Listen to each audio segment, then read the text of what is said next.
a starting running back managing an injury, a high-profile free agent walking through team facilities, and a head coach balancing caution with confidence heading into Week 10.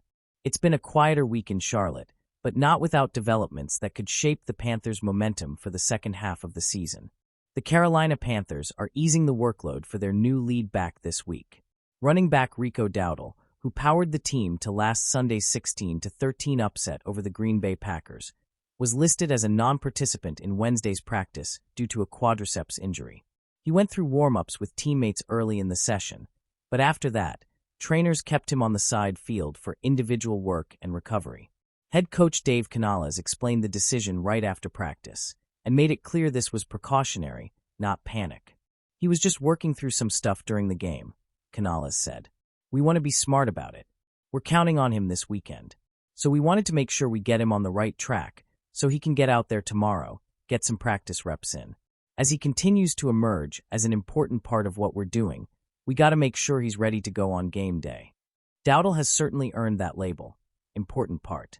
Against Green Bay, he handled 25 of Carolina's 33 rushing attempts, finishing with 130 yards and 2 touchdowns. And that performance wasn't just impressive for the moment. It may have permanently shifted Carolina's backfield rotation.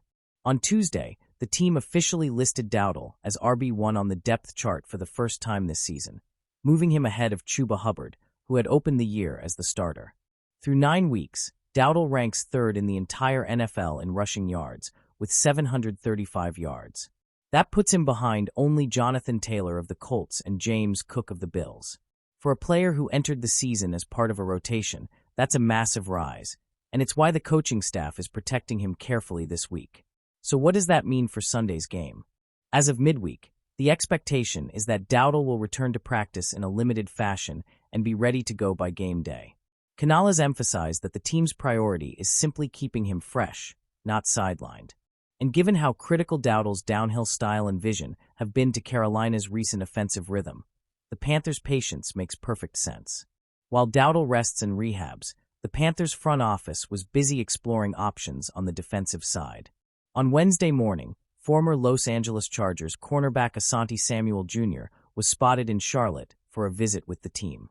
The news was first reported by the Charlotte Observer's Mike Kay. Samuel, a 26-year-old former second-round pick, was recently cleared for football activity after undergoing spinal fusion surgery earlier this year, a serious procedure that sidelined him for months. Head coach Dave Canales confirmed the visit after practice and offered a bit of context on what it was about. I haven't watched him on the field working out, Canales explained. We brought him in to meet him, talk to him, take him through the process. It was a really nice conversation. A fantastic player for the Chargers, played in our scheme.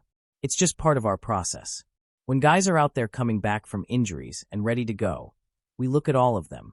You never know, it's a long season. Samuel spent the first 4 years of his career with the Chargers, starting 47 of 50 career games and establishing himself as one of the league's most instinctive young corners. He played in just 4 games in 2024 before suffering a season-ending shoulder injury, and the Chargers parted ways with him after the season as he recovered from surgery. Now fully cleared, he's exploring his next team, with Carolina, Green Bay, and Minnesota all reportedly interested. For the Panthers, the visit doesn't necessarily signal an immediate signing, but it does reflect a front office staying proactive. The team is clearly surveying depth options in case injuries pile up late in the season.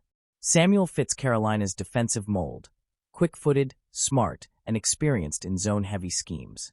If his medical evaluations check out, the Panthers could consider adding him for a playoff push or for 2026 roster planning.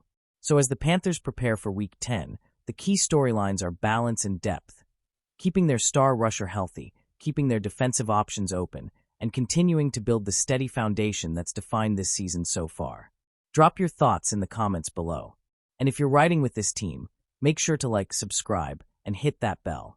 We'll keep tracking every update, every snap, and every move that shapes this team's comeback story, right here. Thanks for watching, and as always, keep pounding.